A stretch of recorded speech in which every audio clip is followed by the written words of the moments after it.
ఎక్కడో ఉన్న మనిషిని తీసుకొచ్చి నన్ను ఇక్కడ నిలబెట్టి ఈ యొక్క కడప నియోజకవర్గానికి ఎమ్మెల్యేగా చేసిన మా నాయకుడు నారా చంద్రబాబు నాయుడు గారికి, అలాగనే కడప జిల్లా అధ్యక్షులు పోలిట్ బ్యూరో మెంబర్ శ్రీనివాసరెడ్డి గారికి మొట్టమొదటిసారి ధన్యవాదాలు తెలుపుకుంటూ,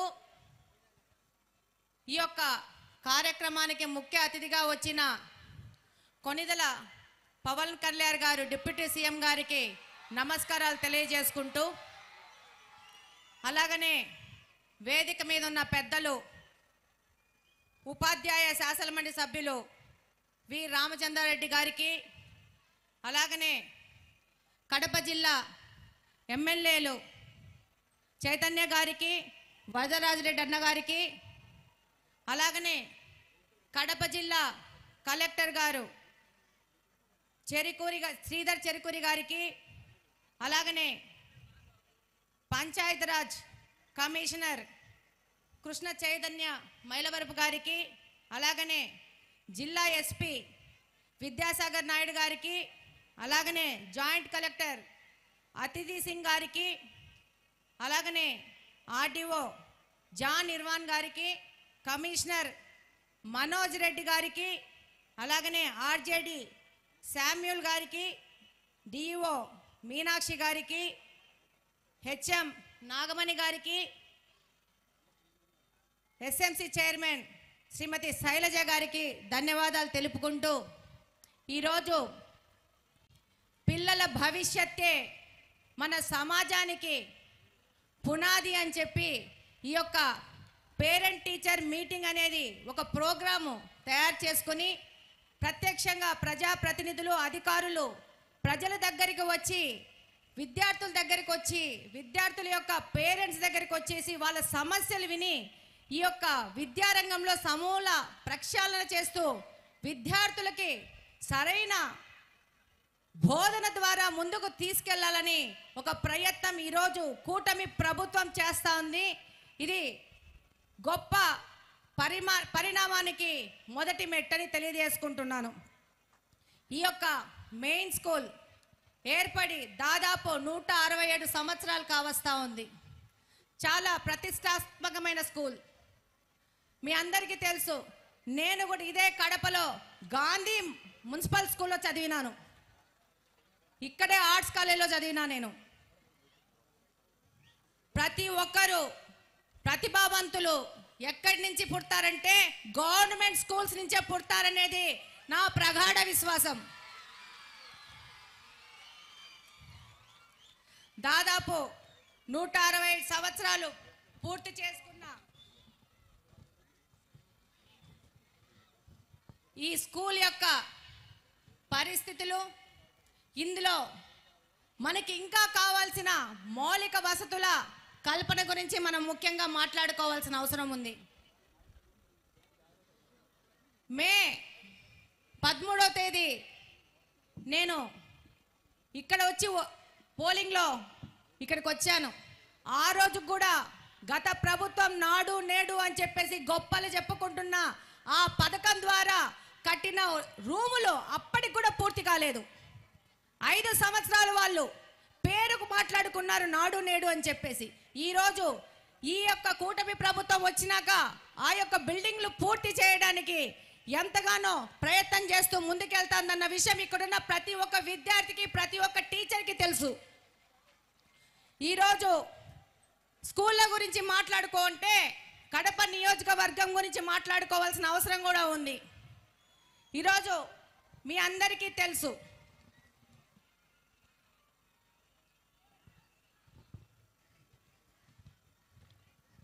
ఈ యొక్క స్కూల్స్లో గత 5 సంవత్సరాల నుంచి ఏమి జరిగిందనేది. మన స్కూల్స్కి మనకు ఆర్ఓలు ఉన్నాయా అని చెప్పేసి ఒకసారి ప్రశ్నిస్తున్నాను. 5 సంవత్సరాల క్రితం 25 స్కూల్స్కి ఆర్ఓ ప్లాంట్స్ శాంక్షన్ చేసి ఈరోజు అందులో 5 ఆర్ఓ ప్లాంట్లు వర్కింగ్ కండిషన్లో ఉన్నాయి. అది నిజమా కాదా? ఈరోజు ఈ యొక్క సభాముఖంగా డిప్యూటీ సీఎం పవన్ కళ్యాణ్ గారికి విజ్ఞప్తి చేసుకుంటున్నాను. ప్రభుత్వము ముఖ్యంగా విద్యార్థులకి సరైన మంచినీళ్ళు ఇవ్వాల్సిన ఆవశ్యకత గురించి ప్రభుత్వం ఆలోచించుకోవాల్సిన అవసరం ఉందని ఈ సందర్భంగా తెలియజేసుకుంటున్నాను. అలాగనే గత ప్రభుత్వము ఫెయిల్ అయిన నాడు నేడు కార్యక్రమం మీద మొదలుపెట్టిన బిల్డింగ్లన్నీ త్వరితగతిన వాటిని పూర్తి చేసి విద్యార్థులకు అందుబాటులో తెచ్చే విధంగా ముందుకెళ్లాలని ఈ సందర్భంగా విజ్ఞప్తి చేసుకుంటున్నాను. అలాగనే ఈ స్కూల్ పరిసర ప్రాంతాలలో కెమెరాలు అనేది పెట్టాల్సిన అవసరం ఉంది. ఇందాక ఎస్పీ గారు చెప్పినారు, సమాజంలో అనేక చెడు వ్యసనాలకి ఈ యొక్క గత 5 సంవత్సరాల నుంచి సమాజం చెడిపోయింది. దీని నుంచి విద్యార్థులను బయటికి తీసుకురావాలా, ఒక అబ్జర్వేషన్ పిల్లల మీద ఉండాలా, సమాజంలోని యువకుల మీద ఉండాలనే విషయము ఎస్పీ గారు చెప్పారు. అందులో భాగంగా ప్రతి ఒక్క స్కూల్లో నిఘా వ్యవస్థ అనేది చాలా అవసరము. విద్యార్థులను సక్రమమైన మార్గంలో తీసుకెళ్ళి వాళ్ళకి సరైన భవిష్యత్తు అనేది మనమే తయారు చేయాలా, ప్లాట్ఫామ్ అనేది మనమే ఇవ్వాలా. ఇందులో భాగంగా పేరెంట్స్కి ఎంతో బాధ్యత ఉంది, స్కూల్లో టీచర్స్కి ఎంతో బాధ్యత ఉంది. వాళ్ళ యొక్క పిల్లలు ఏ విధంగా ప్రవర్తిస్తున్నారు, వాళ్ళ ప్రవర్తనలో ఏదన్నా మార్పు వచ్చిందని గమనించుకొని ఇమీడియట్గా దాని మీద రివ్యూస్ చేసుకోవాల్సిన అవసరం ఉంది. అలాగనే సమాజంలోని మన వీధుల్లో ఉన్న పెద్దలకు కూడా అంతే బాధ్యత ఉంది. ఎక్కడన్నా ఏదన్నా అసాంఘిక కార్యక్రమం జరుగుతూ ఉందంటే ఇమ్మీడియట్గా పోలీసు వ్యవస్థకు ఇన్ఫార్మ్ చేయాల్సిన అవసరం ఉంది. నా యొక్క అనుభవంలోకి వచ్చింది ఏంటంటే ఇప్పుడు చాలా తగ్గింది, కానీ ఇంకా తగ్గాల్సిన అవసరం ఉంది. ఇది ఒక ఈ వ్యసనాలు అనేది మహమ్మారిలాగా ఈ యొక్క ఆంధ్రప్రదేశ్ చుట్టుముట్టుకొని ఉన్నాయి. ముఖ్యంగా కడపలో చాలా మంది పేదవాళ్ళు ఉన్నారు. వీళ్ళు తొందరగా ఈ యొక్క అలవాట్లకు అలవాటు పడే పరిస్థితిలో ఉన్నారు. కాబట్టి దీని మీద ఎక్కువ నిఘా వేసి, అలాగనే పోలీసు వాళ్ళకు కూడా ఒక విజ్ఞప్తి చేసుకుంటున్నాను. ఎస్పీ సార్, విజ్ఞప్తి చేసుకుంటున్నాను. డివిజన్లు తిరుగుతూ ఉంటే ముఖ్యంగా వాళ్ళు చెప్పేది ఏంటంటే పోలీస్ స్టేషన్ ఇన్ఫార్మ్ చేసినా కూడా పోలీసుల లోయర్ కార్డ్ అన్నీ వచ్చి ఎస్పీ గారికి ఇన్ఫార్మ్ చేసుకోరు. వాళ్ళు కానిస్టేబుల్ లెవెల్లో, పోలీస్ స్టేషన్ లెవెల్లో వాళ్ళు చెప్తారు.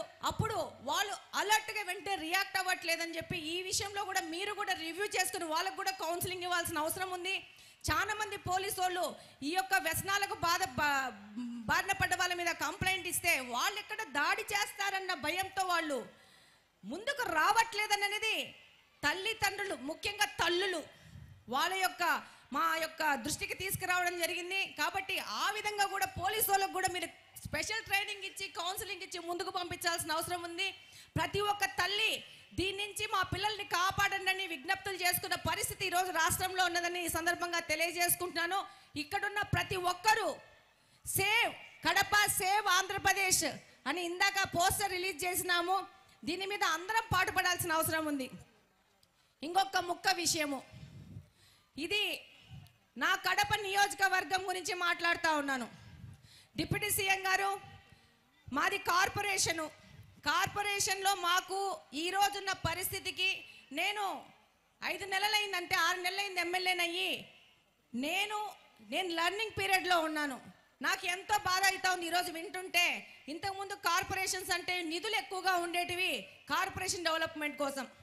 కానీ ఈరోజు మా కడప కార్పొరేషన్ ఆదాయాలు ఏంటంటే 40 కోట్లు 45 కోట్ల కంటే లేవు. అందులో మాకు శానిటైజేషన్కు జస్ట్ కరెంటు బిల్లులకి 60 కోట్లు కట్టుకోవాలా.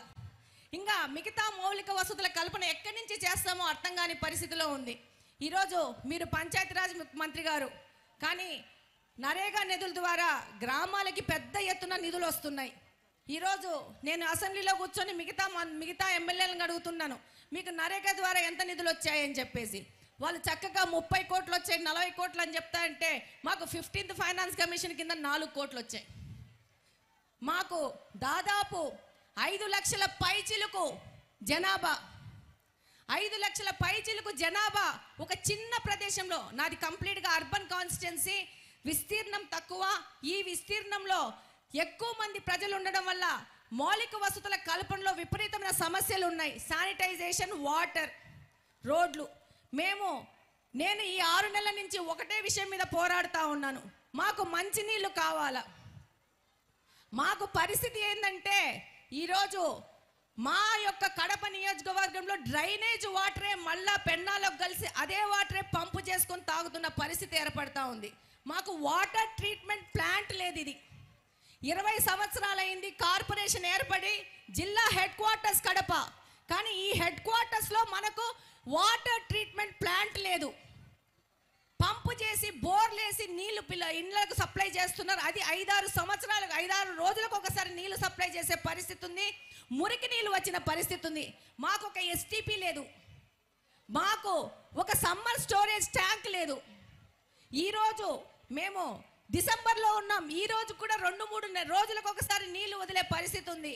నేను ఇప్పుడు ఈ విషయం ఎందుకు ఎత్తుతున్నానంటే, మాకేమన్నా నరేగా నిధుల ద్వారా వాటర్కి ఏమన్నా మాకు హెల్ప్ చేసే పరిస్థితి ఉంటా.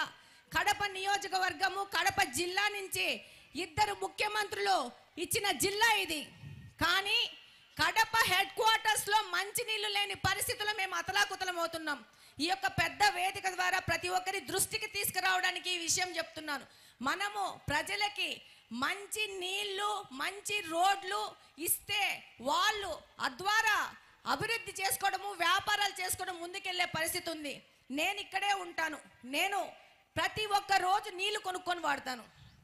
దాదాపు ఈ యొక్క కడప నియోజకవర్గంలో కార్పొరేషన్ పరిధిలో 200 పైచిలకు ప్రైవేట్ వాటర్ ప్లాంట్స్ ఉన్నాయి. ఇది ఒక కుటీర పరిశ్రమ లెక్క వాటర్ ప్లాంట్స్ పెట్టుకొని వ్యాపార వర్గాలకు వ్యాపారం చేసుకోవడానికి ఉపయోగపడుతుందని. కానీ ఈ యొక్క కడపకి మున్సిపల్ కార్పొరేషను నీళ్ళు ఇచ్చే పరిస్థితి మనము కల్పించాల్సిన అవసరం ఉందని ఈ సందర్భంగా డిప్యూటీ సీఎం గారికి విజ్ఞప్తి చేసుకుంటున్నాను.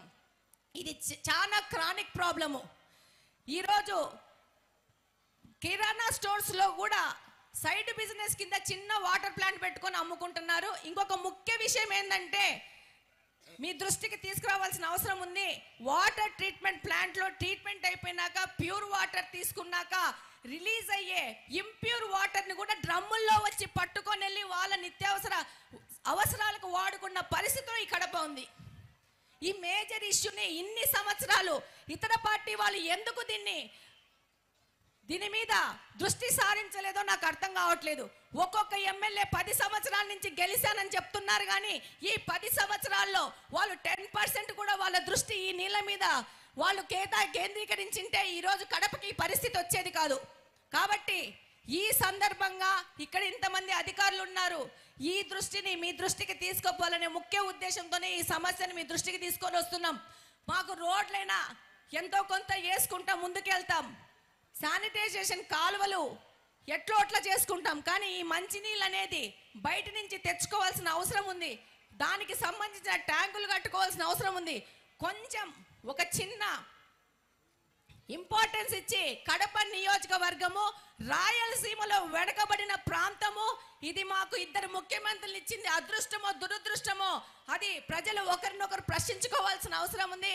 కాబట్టి ఈ సందర్భంగా నేను తెలియజేసుకుంటున్నాను, తప్పకుండా మీరు ఈ విషయం మీద దృష్టి సారించి మా కడపను కాపాడాలని కోరుకుంటున్నాను. రెండో విషయం, ఇప్పుడు పిల్లోళ్ళకి నేను మదర్ని, నాకు 2 పిల్లోళ్ళు. ఈ ట్యాబులు ఇవన్నీ ఇచ్చి ఈ యొక్క దీనివల్ల జరిగే అనర్థాల గురించి కూడా ఒక విశ్లేషణ చేయాల్సిన అవసరం ఉంది. క్యాంపెయినింగ్ తిరుగుతుంటే పిల్లల తల్లిదండ్రులు చెప్పేవాళ్ళు ట్యాబులు ఇచ్చారు, మోడరైజేషన్ అని చెప్పి ఇచ్చారు. కానీ అందులో పిల్లలు ఏం చూస్తున్నారో అర్థం కాని పరిస్థితి ఏర్పడింది. వాళ్ళకి విద్యా వ్యవస్థ అభివృద్ధి చేశామన్నారు కానీ గత ప్రభుత్వము విద్యార్థులని రకరకాల వాటికి ఎక్స్పోజర్ చేసి నాశనం చేసిన ఘనత కూడా వాళ్ళకి ఇవ్వాలని కోరుకుంటున్నాను. అలాగనే ఈరోజు డిప్యూటీ సీఎం గారికి దృష్టికి తీసుకెళ్తున్నాను. ఈ యొక్క కడపలో ఈ యొక్క ఎడ్యుకేషన్ రిఫార్మ్స్లో ప్రాథమిక పాఠశాలల్ని విలీనం చేశారు. దీనివల్ల టీచర్లకు విద్యార్థులకు చాలా నష్టం జరిగింది. దూర ప్రాంతాలు లేకుండా డ్రాప్ అవుట్స్ పెరిగినారు. దాంతో పాటు ఈ విలీనం ద్వారా ఖాళీ ఏర్పడిన స్కూళ్ళల్లో ఈ అధికారులను మేనేజ్ చేసుకుని అందులో వాటర్ ట్రీట్మెంట్ ప్లాంట్లు ఈ కార్పొరేషన్ పెట్టుకున్న దురదృష్టం దుర్భాగ్యం ఏంటంటే మన కడప కార్పొరేషన్ ఇక్కడున్న ప్రజలకందరికీ తెలుసు. ప్రైమరీ స్కూల్స్లో సమాజ సేవ పేరిట మీద వాటర్ ట్రీట్మెంట్ ప్లాంట్లు పెట్టేసుకొని నీళ్లు అమ్ముకుంటూ వ్యాపారం చేసుకుంటూ ఆ పార్టీ వాళ్ళ పార్టీ యొక్క ఆఫీస్ కింద ఈ స్కూల్ కన్వర్ట్ చేసుకునేది అనేది మీ దృష్టికి తీసుకెళ్తున్నాను. దీని మీద ఒక విచారణ జరిపి ఈ కార్పొరేషన్లో రెజల్యూషన్ చేసి దాన్ని అధికారికంగా అప్రూవల్ ఇచ్చుకొని స్కూల్స్ని పిల్లలకు చదువులు అక్కర్లేదు, వీళ్ళకి ఆ స్కూల్స్ని కబ్జా చేసుకొని ఒక సోషల్ అవేర్నెస్ ప్రోగ్రామ్ కింద వాటర్ ప్లాంట్లు పెట్టి వాటిలో ఆ పార్టీ ఆఫీసులు పెట్టేసుకొని అక్కడ గుమ్ముకొని పార్టీ కార్యక్రమాలు చేసుకుంటా ఉండరు. దీని మీద కలెక్టర్ గారికి, కార్పొరేషన్ కమిషనర్ గారికి, అలాగనే డిప్యూటీ సీఎం గారి దృష్టికి తీసుకెళ్తున్నాను. దీంట్లో మేము కూడా మా ప్రయత్నం చేసినాము. వాళ్ళు ఈ యొక్క కార్పొరేషన్ గత 20 సంవత్సరాల నుంచి ఆ పార్టీ ఆధీనంలో ఉండడం వలన వాళ్ళు దీన్ని కబ్జా చేసుకొని ఇలాంటి అవినీతి చేసి పిల్లల స్కూల్స్ను కూడా కబ్జా చేసిన పరిస్థితులు ఈ కడపలో ఉన్నాయని అందరి దృష్టికి తీసుకెళ్తున్నాను. కాబట్టి డిప్యూటీ సీఎం గారు దీన్ని ప్రత్యేకంగా రాసుకొని ఈ స్కూల్స్ని మళ్ళా ప్రభుత్వ ఆధీనంలోకి తీసుకొని ప్రభుత్వ కార్యకలాపాలకు వాడుకోవాల్సిందిగా ఈ సందర్భంగా కోరుకుంటున్నాను.